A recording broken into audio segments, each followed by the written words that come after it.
आप सभी, स्वागत है आपका हमारे चैनल बायोलॉजी लवर 02। दोस्तों, आज का हमारा टॉपिक है 9th क्लास का चैप्टर फर्स्ट 1। हम इसमें बात करने वाले हैं फंडामेंटल यूनिट ऑफ लाइफ। आज हम फंडामेंटल यूनिट ऑफ लाइफ क्या होता है उसके बारे में हम बात करेंगे। तो दोस्तों, इसको शुरू करने से पहले आपको मैं बताती हूँ कि फंडामेंटल यूनिट ऑफ लाइफ कि हमारी लाइफ के लिए जो फंडामेंटल यूनिट क्या होता है। जैसे एक घर को बनाने के लिए एक यूनिट की जरूरत पड़ती है, एक मार्कर को बनाने के लिए एक यूनिट की जरूरत पड़ती है, तो इसी तरीके से हमारे लाइफ के लिए कौन सी यूनिट की जरूरत पड़ती है। तो आइए बात करते हैं हम।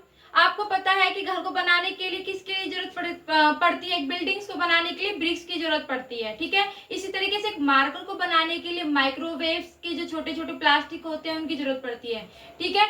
इसी तरीके से हमारे लाइफ के लिए जो फंडामेंटल यूनिट ऑफ लाइफ क्या होता है, सेल। तो दोस्तों, what is the fundamental unit of life. Cell is the fundamental unit of life. कि जो सेल है वो एक फंडामेंटल यूनिट ऑफ लाइफ है, क्योंकि cell is the basic fundamental unit of life. Cell ही क्या है, एक हमारे शरीर के लिए, फंक्शनल के लिए और स्ट्रक्चर के लिए क्या है, फंडामेंटल है, मैन, ठीक है। Cell is the smallest structure and functional. Cell क्या है, एक सबसे छोटा स्मॉलेस्ट सेल है जिसको हम नेक्ड आई से नहीं देख सकते। इसको देखने के लिए हमें माइक्रोस्कोप की जरूरत पड़ती है।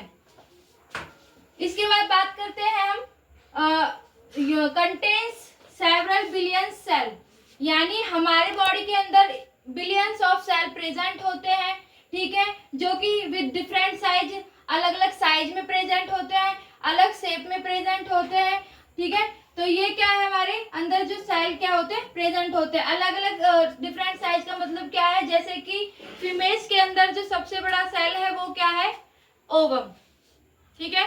और जो मेल्स के अंदर है वो क्या है, स्पर्म, जो सबसे स्मॉलेस्ट सेल है।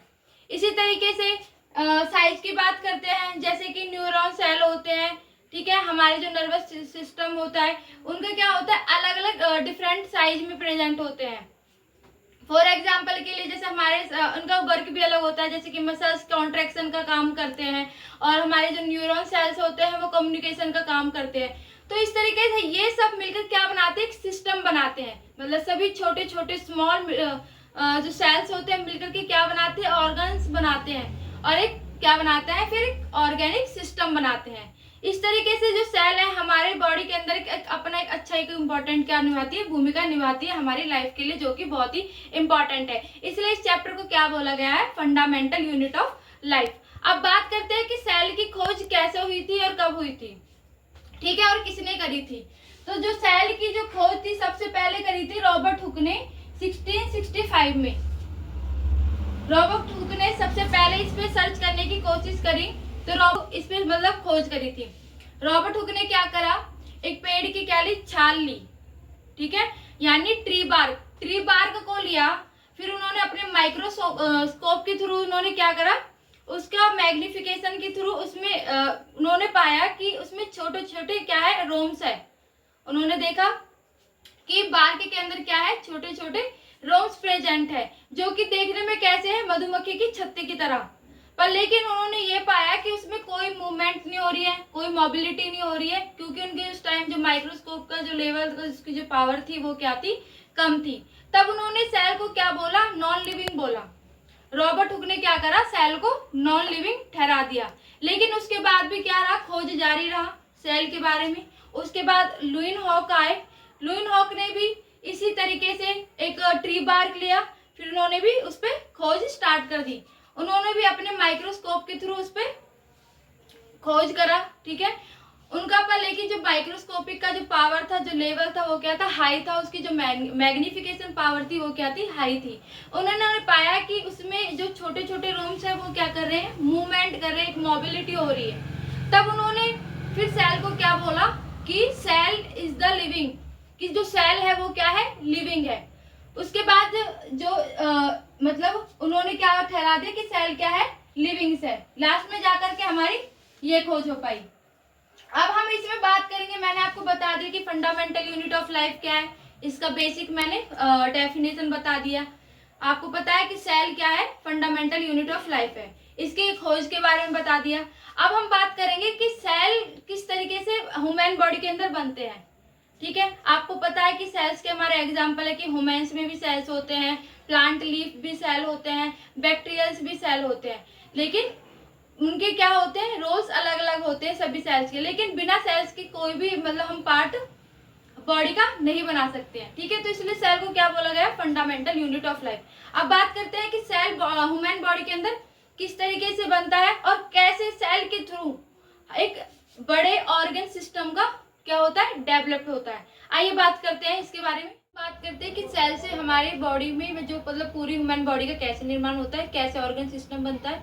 ठीक है, तो आइए स्टार्ट करते हैं कैसे होता है हमारी बॉडी के अंदर। तो आपको पता है कि मैंने बताया था कि फीमेल के अंदर सबसे जो लार्जेस्ट जो सेल है वो क्या होता है, ओवम होता है। ठीक है, और मेल के अंदर क्या होता है, स्पर्म प्रेजेंट होता है। अब मेल और फीमेल के जो सेल्स मिलकर के क्या बनाते हैं, जायगोट बनाते हैं। यानी फीमेल के अंदर नंबर ऑफ हैप्लॉइड प्रेजेंट होते हैं 23। ठीक है, मेल के अंदर भी नंबर ऑफ हैप्लॉइड कितने होते हैं, 23।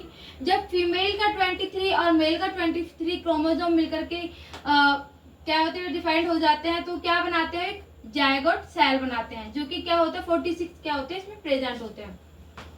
अब फिर जायगोट सेल से क्या होता है, टिश्यूज बनते हैं, ऑर्गन बनता है, फिर पूरे ऑर्गन सिस्टम बनता है, उसके बाद पूरी ह्यूमन बॉडी बनती है। जैसे मैं आपको समझाती हूँ, ये हो गया हमारा सेल। ठीक है, सेल बना, सेल के बाद वो किस में कन्वर्ट हुआ, टिश्यू में। जैसे आप इसमें देख रहे हो टिश्यू का, जैसे ब्रिक्स के बिल्डिंग के लिए ब्रिक्स की जरूरत पड़ती है, इसी तरीके से एक पूरे ह्यूमन बॉडी के ऑर्गन सिस्टम बनाने के लिए एक सेल की जरूरत पड़ती है। जैसे हमारा सेल हो गया, ये टिश्यू में डिवाइड हो गया, उसके बाद जो टिश्यू है उन्होंने एक ऑर्गन बना। ठीक है, लाइक जैसे स्टमक बन गया। अब स्टमक से क्या बन गया, एक डाइजेस्टिव सिस्टम।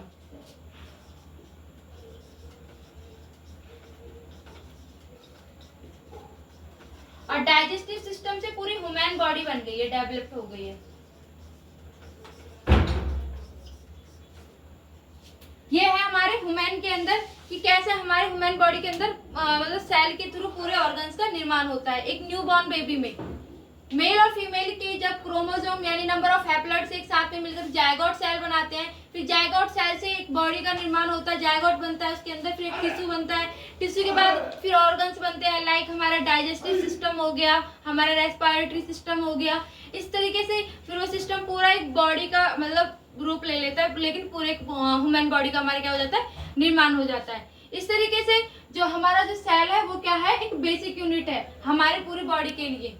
ठीक है, तो बात करते हैं सेल स्ट्रक्चर के बारे में। दोस्तों सेल स्ट्रक्चर को समझाने के लिए मैं बताऊंगी आपको एनिमल स्ट्रक्चर के बारे में कि एनिमल का जो सेल स्ट्रक्चर है वो कैसा होता है। तो दोस्तों हमारे एनिमल स्ट्रक्चर के अंदर क्या क्या प्रेजेंट होते हैं, फर्स्टली होता है सेल मेम्ब्रेन, न्यूक्लियस, साइटोप्लाज्म और हमारे जितने भी सेल ऑर्गेनलेस होते हैं, ठीक है, वो प्रेजेंट होते हैं। माइटोकॉन्ड्रिया होता है, एंडोप्लाज्मिक रेटिकुलम होता है, गोल्गी अपैरेटस प्रेजेंट होता है, राइबोसोम होता है, लाइसोम प्रेजेंट होता है। ये क्या होते हैं हमारे एनिमल स्ट्रक्चर। अब बात करते हैं इनका स्ट्रक्चर कैसा होता है देखने में। तो दोस्तों जो हमारा एनिमल जो मेम्ब्रेन है वो देखने में ऐसा होता है। ठीक है, ये क्या होता है हमारा cell membrane, exchange of substance. जो सेल मेम्ब्रेन है वो एक्सचेंज ऑफ सब्सटेंस करता है। ठीक है, और क्या करता है, ये प्रोटेक्शन करता है। ठीक है, ये सेल मेम्ब्रेन क्या होता है, करता है प्रोटेक्शन करता है। उसकी बात करते हैं हम न्यूक्लियस के बारे में। तो न्यूक्लियस आपको पता है ये कहाँ प्रेजेंट होता है, सेंटर में। ये क्या है, सेंटर में प्रेजेंट होता है न्यूक्लियस। और ये जो स्मॉल सा होता है इसको क्या बोला जाता है, न्यूक्लियस। क्या बोला जाता है, न्यूक्लियस, जो कि क्या करता है, हमारे प्रोटीन्स को क्या करता है, मैन्युफैक्चर करता है। जो प्रोटीन्स होते हैं उनको क्या करता है, मैन्युफैक्चर्स करता है। ये तो हो गया न्यूक्लियस। ये क्या हो गया हमारा न्यूक्लियस, ये सेंटर में प्रेजेंट होता है। और इसमें क्या प्रेजेंट होता है, हमारा डीएनए, जेनेटिक। ठीक है, जो कि क्या होता है, एक जेनेटिक सेल होता है जो हमारी जो सेल्स को क्या करता है, एक बॉडी से दूसरे बॉडी में क्या करता है, ट्रांसफर करने में हेल्प करता है। ठीक है, ये क्या हो गया हमारा न्यूक्लियस। फर्स्ट मैंने बता दी सेल मेम्ब्रेन, उसके बाद बात बता दी मैंने आपको न्यूक्लियस क्या होता है। अब बात करते हैं साइटोप्लाज्म, जो इसके अंदर जो फ्लूइड भरा हुआ होता है, जो भी ये फ्लूइड होता है ये क्या होता है, साइटोप्लाज्म होता है।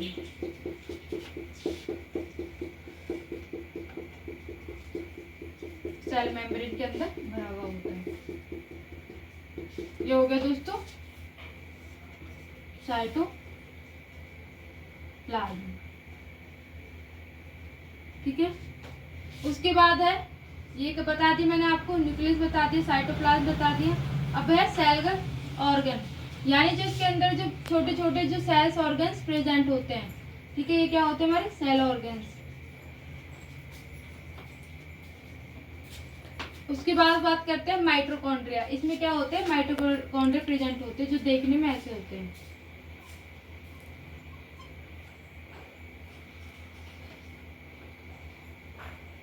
बोला जाता है पावर हाउस बोला जाता है हमारी बॉडी का, जो कि क्या करता है एनर्जी प्रोवाइड करता है, ठीक है। माइटोकॉन्ड्रिया को क्या बोला जाता है, पावर हाउस बोला जाता है, जो हमारी बॉडी के अंदर एनर्जी प्रोवाइड करता है। उसके बाद बात करते हैं एंडोप्लाज्मिक रेटिकुलम। एंडोप्लाज्मिक रेटिकुलम कुछ ऐसा होता है देखने में,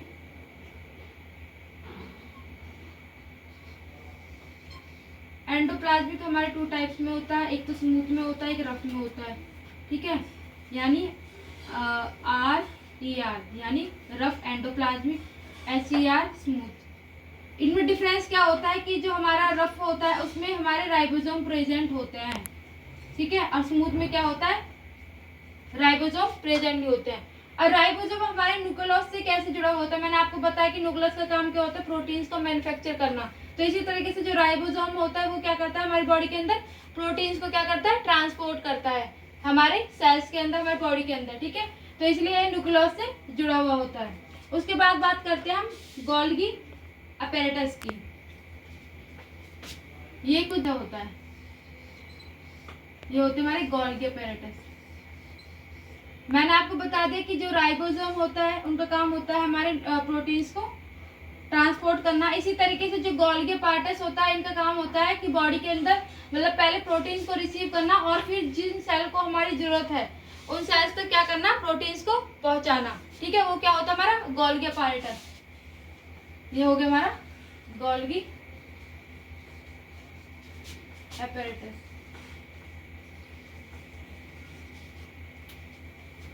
राइबोसोम मैंने आपको बता ही दिया था, जो कि हमारी बॉडी के अंदर जो प्रोटीन्स है उनको ट्रांसपोर्ट करता है। लाइसोसोम्स क्या होते हैं, प्रोटीन्स यूज होने के बाद जो डेड सेल होते हैं, ठीक है, उनको क्या बोला जाता है लाइसोसोम्स बोला जाता है। वो किस में आ जाते हैं लाइसोसोम्स में। तो दोस्तों ये हो गया हमारा एनिमल सेल स्ट्रक्चर। ये पूरा हमारा आज पूरा एनिमल सेल स्ट्रक्चर हो गया। मैंने आज आपको बता दिया था फंडामेंटल यूनिट ऑफ लाइफ क्या होता है, इसमें मैंने आपको सेल करा दिया, ठीक है, और मैंने आपको सेल स्ट्रक्चर करा दिया। तो दोस्तों आज का हमारा जो है 2 टॉपिक कंप्लीट हो गया। नेक्स्ट टॉपिक में आपको मैं बताऊंगी इनका जो डिटेल्स में आपको मैं बताऊंगी, और दूसरा सेल फंक्शन क्या होता है।